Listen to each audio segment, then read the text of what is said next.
Ako si Maria at ito ang aking kwento.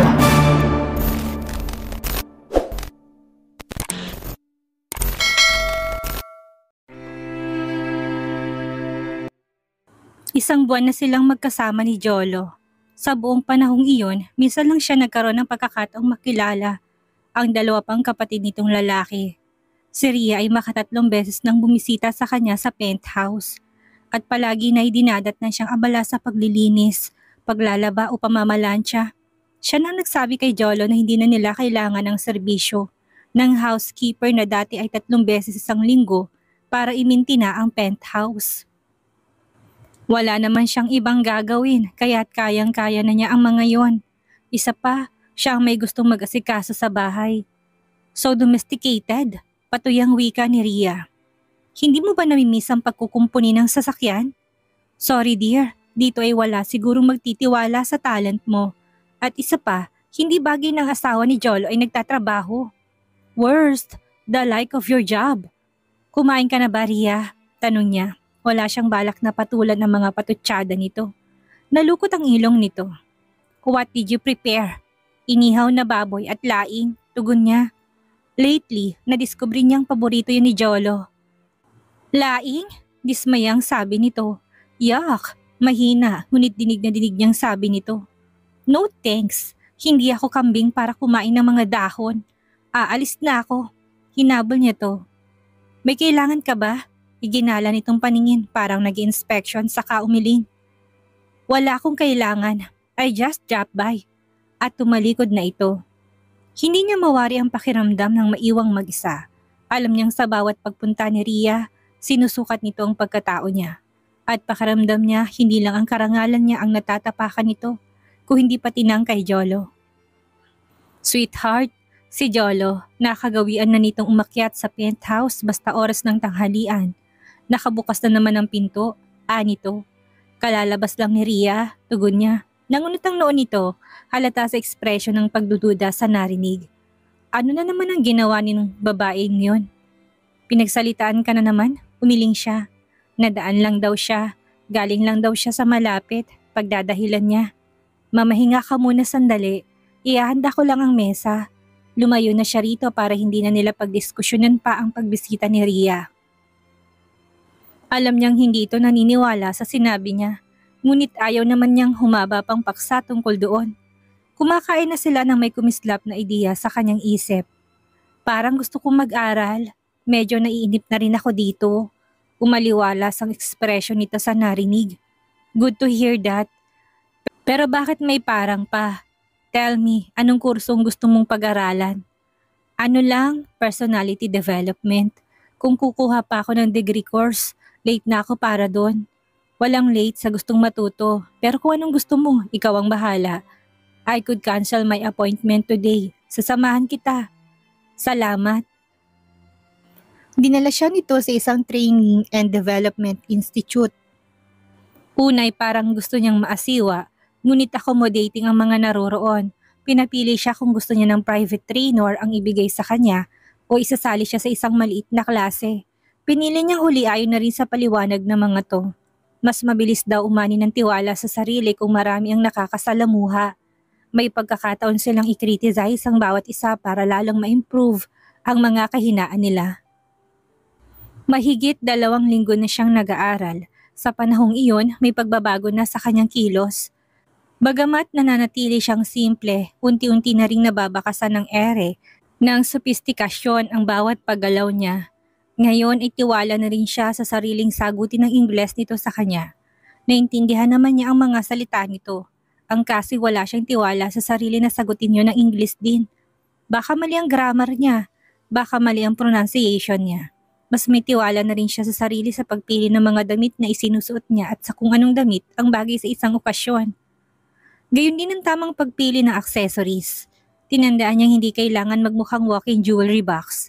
Kapag dinadala siya nito sa mga social gatherings ay bahagya na lang ang insecurity na nararamdaman niya. She hoped na paglipas ng mga araw ay tuluyan na maglalaho yon. Magbihis ka, sweetheart. We're going out. Tumawag to sa telepono bago matapos ang office hours. At kapag ganoon, may hinala na siyang sosyalan ang pupuntahan nila. Binibigyan siya nito ng sapat na oras para makapag-prepare. Saan tayo pupunta? Importante sa kanya yon. Hindi niya gustong basta na lang siya dalhin nito sa hindi niya alam kung saang lugar at okasyon. Sa Mandarin, birthday ng isang board director. Be ready, sweetheart. We'll leave at 7. Okay, mahigit 2 oras pa para siya'y maghanda. Naligo na siya kaagad sa tiniyong buhok. Isa rin yun sa maraming natutunan niya. Pag-aayos ng buhok at tamang paglalagay ng makeup.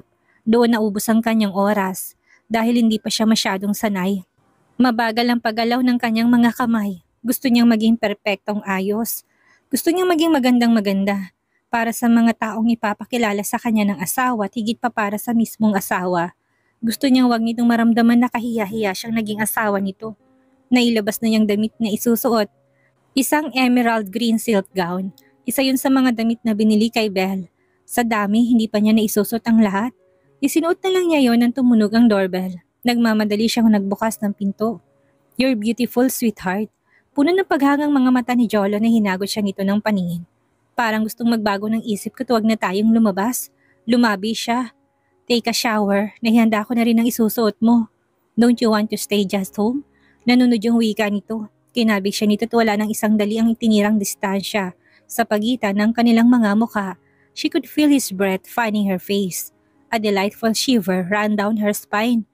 She sighed at pagkatapos ay tumingkayat ng bahagya para halikan ito sa kamaliksing kumalas ng yakap. Nangingiti ito na nagsimulang hubarin ng mga damit. Nauna na siyang pumasok sa kwarto. Kinuhang nakahang na damit at pinakita dito. Okay na ba sa'yo itong suot? Tango ang itinogon nito. Talagang ayaw mong dito na lang tayo sa bahay? Hindi pa rin sumusukong tudyo nito. She smiled, then shook her head. Tiniyak niyang ultimo panyo at medyas nito'y nakahanda. Binalik niyang kinuhang panyo. Sa palagay niya, hindi akma. At nang kumuha ng panibago ay nakita niyang panyong pambabae. May kirot na naman siyang nadama sa dibdib.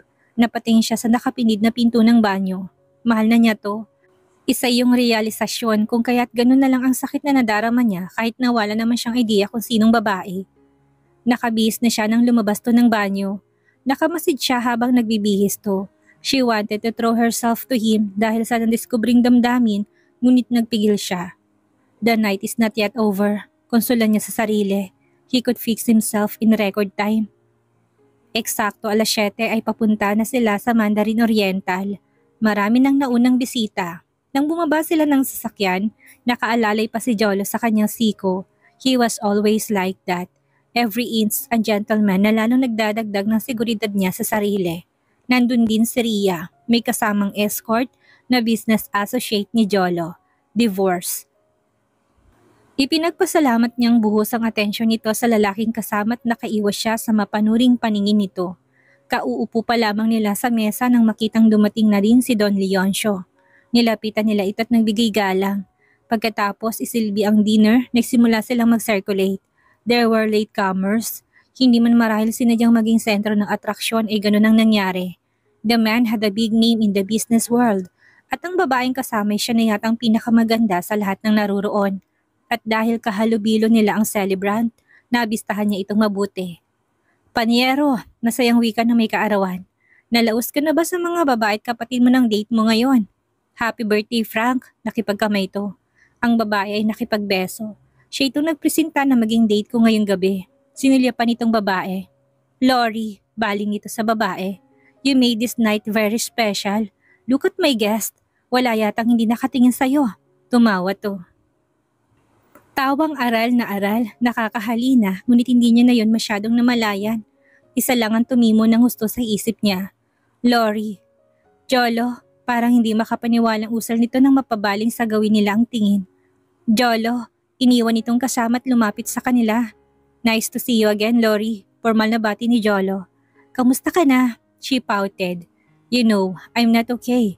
It's been a year. Hanggang ngayon ba I don't forget, Jolo. I can't. Nagpalipat-lipat ang lang tingin niya sa dalawa. Wala naman siyang maintindihan sa mga ito. Ang alam niya nasa harap niya ngayon ang nagmamayari ng panyong iniingatan ni Jolo. A year? Ibig sabihin ay ganong katagal na rin marahil na nasa closet ng kanyang asawang panyong yon. Muli ay ang atake ng selos at kasabay nun ng paghugos ng inseguridad. Parang nawalang lahat na natutunan niya. Why? Lori was a woman of something. Higit pa sa sopistikasyon, taglay ni Ria ang tinataglay nito. At hindi kailangan ng matagal na pagtingin para makitang ito ang higit na nababagay kay Jolo. At ganun na lang ang takot na sumalakay sa kanyang dibdib. It was probably her instinct that made her hold her husband's arm. Parang doon ay makakuha siya ng lakas. Siya nga pala, hinging pauminhin ni Jolo. Lori, this is Eileen, my wife. Sweetheart, Lori's an old friend. Kahit ng paggamit nito ng endearment ay hindi nakabawas sa kirot ng nararamdaman niya. Wife? Shock na wika ni Lori. Jolo, you're joking, aren't you? Ngumiti si Jolo. Bakit ko namang gagawing biro to? I'm serious. No, gumuhit ang kirot sa magandang mukha nito at saka mabilis silang iniwan. Bumaling sa kanyang asawa. Don't mind her. Halika, balikan natin si Papa. Walang kibo siyang sumunod sa mga paghakbang nito. Something wrong? Untag nito. Biglang sumakit ang ulo ko. Dahilan niya. Pauwi na ako, Jolo, Eileen, ani Don Leoncio. Alam niyo naman na pinagbigyan ko lang ang imbitasyong ito. Hindi na mabuti sa katawan ko sobrang puyat at alak. Papa, have you seen your daughter? Kilala mo ba kung sino kasama niya? Solo nilang bahaging yun kung kaya't nakuha ni Jolo na isa tinigang tanong. Sinong hindi makakilala kay Tony Aguila? May disgustong wika ng Don. Pabayaan mo na si Ria. Siguro naman ay may aral na siya sa paghihiwalay nila ng kanyang asawa. Yun ang punto ko, Papa. She's married. She told me they are working for an annulment. At si Tony naman ay diborsyado na. I just hope this time Ria would find happiness. Sana nga. Ayon ni Jolo.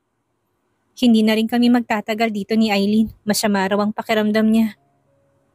May kislap ang mga matang nilinga siya ng matanda.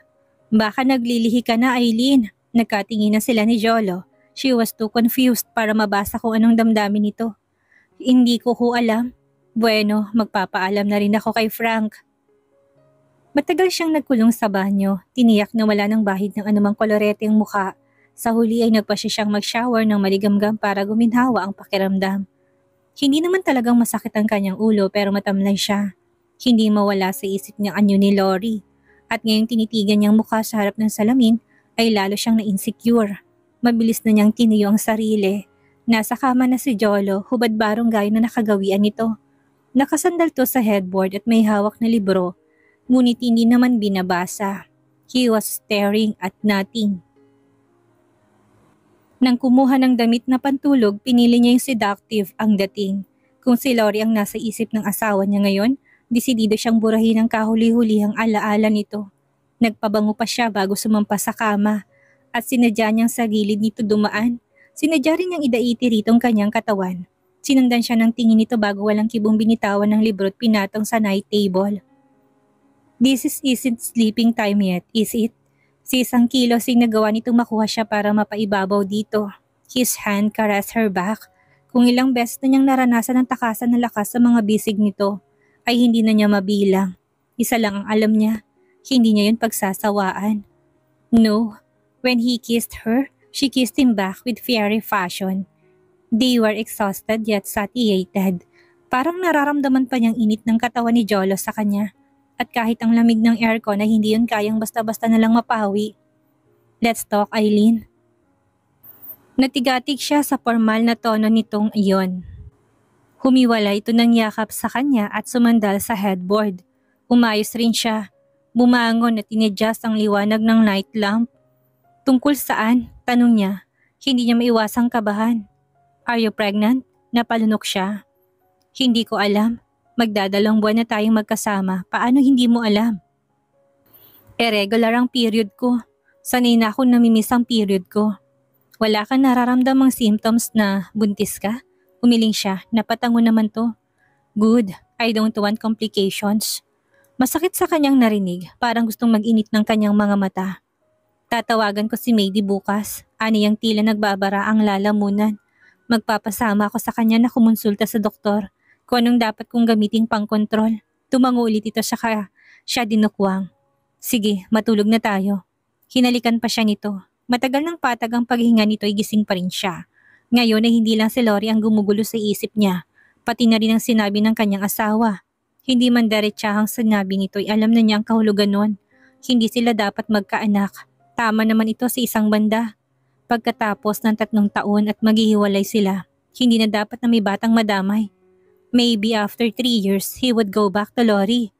Mahal to ni Lori, kung hindi babad ang sakit sa mukha ng babae nang malaman niyang nagpakasal na sila. Mabuti at naalala mo pa ako. Nagtatampong wika ni Maydee nang puntahan niya ito sa ospital. Last day ko na ngayon, bukas ang simula ng leave ko. Yung damit mo nasa apartment ko, baka gusto mong isukat. Nandun din yung invitation para sa inyong mag-asawa. Daanan natin mamaya. Anong oras bang break mo? Samahan mo ako sa doktor. Buntis ka na? Dagling lumipad ang pagtatampo nito, napalitan ng excitement. Nagkibit siya ng balikat. Ayaw pa naming magkaanak, hindi ko naman alam kung anong birth control method ang mainam gamitin. Halika, total patapos ng shift ko, sasamahan na kita ngayon. Tamang-tama, wala pang pasyente si Doktora Ponce. Natural na sinuri muna siya ng doktor bago magreseta. Buntis ka na, Mrs. Tordesillas. 6 weeks. Vitamins na lang ibibigay ko sa'yo. Pero wala ho akong nararamdaman. Parang ayaw rumihistro sa isip niya ang narinig. Ngumitito. Maswerte ka. Yung iba'y napakasalan kapag naglilihi. Tinanggap niya ang reseta at ang sinulat nitong schedule ng prenatal check-up. Matapos magbayad sa sekretarya nito ay lumabas na sila ng clinic. Bakit hindi ka masaya? Pauwi na sila ni Maydee sa apartment dito.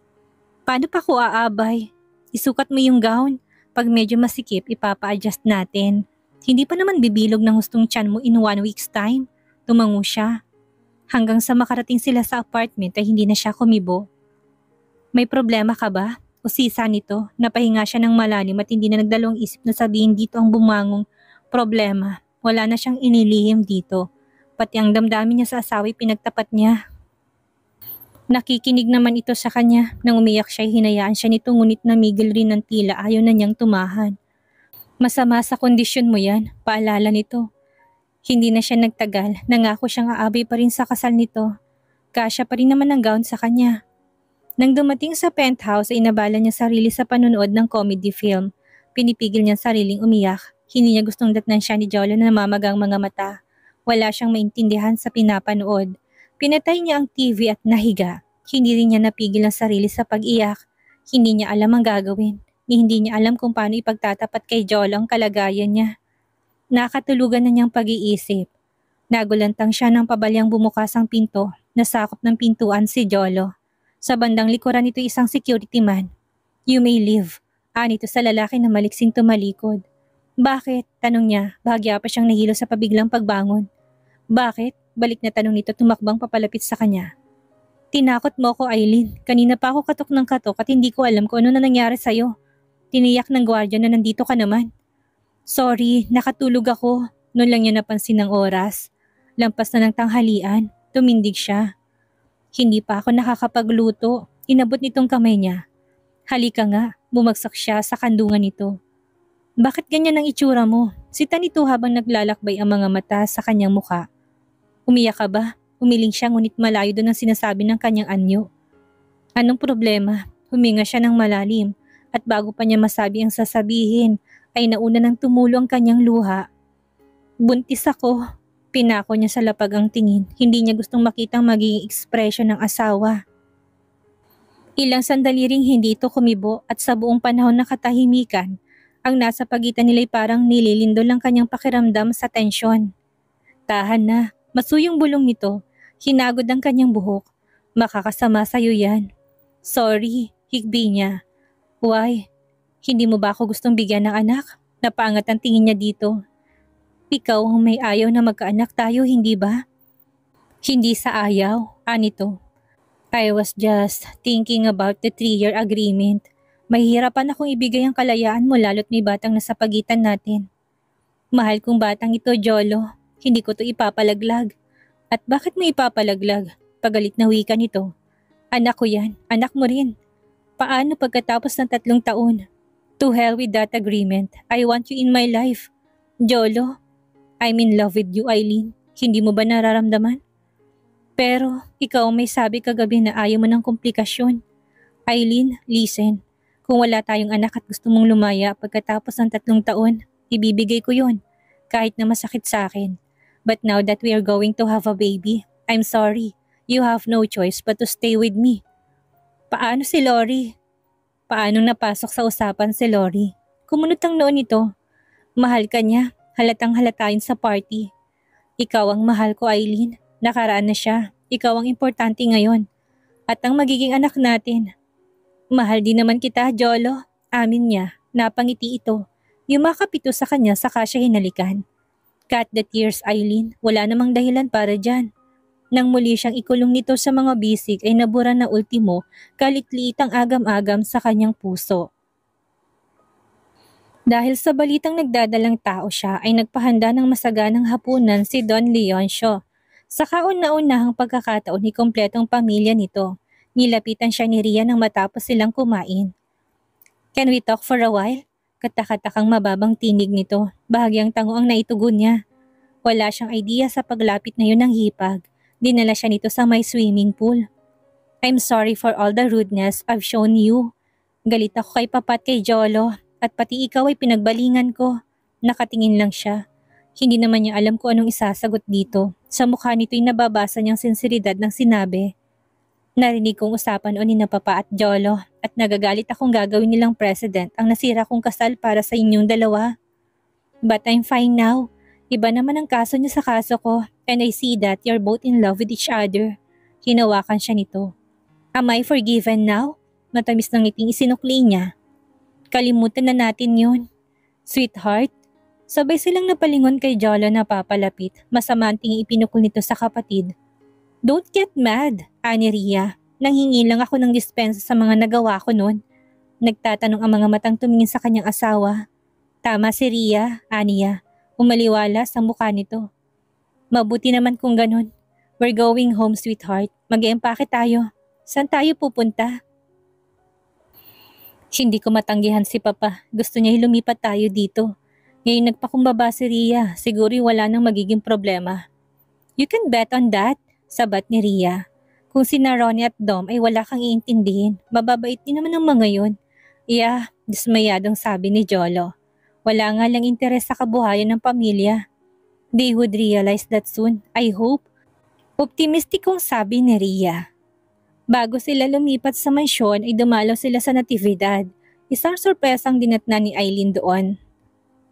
Under renovation ng gasolinahan, si Nanay Susanang pinamahala ko dyan. Hindi ko pinaalam sa'yo dahil hindi pa naman kailangan ng pirma mo sa mga papeles. Bakit mo pa pinagawa yan?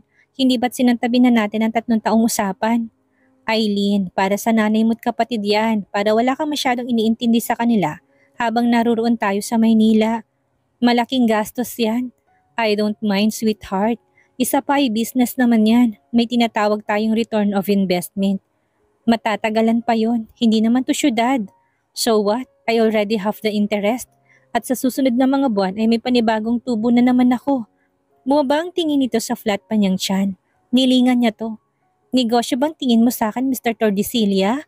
Of course not, Mrs. Tordesillas. Nagbibiro lang ako. Come to think of it, if you are a business, then you are a sound business. You are a rare diamond, indeed a treasure. Tumaas ang kanyang mga kilay. Sobra ng pambobola yan. Tumawa to.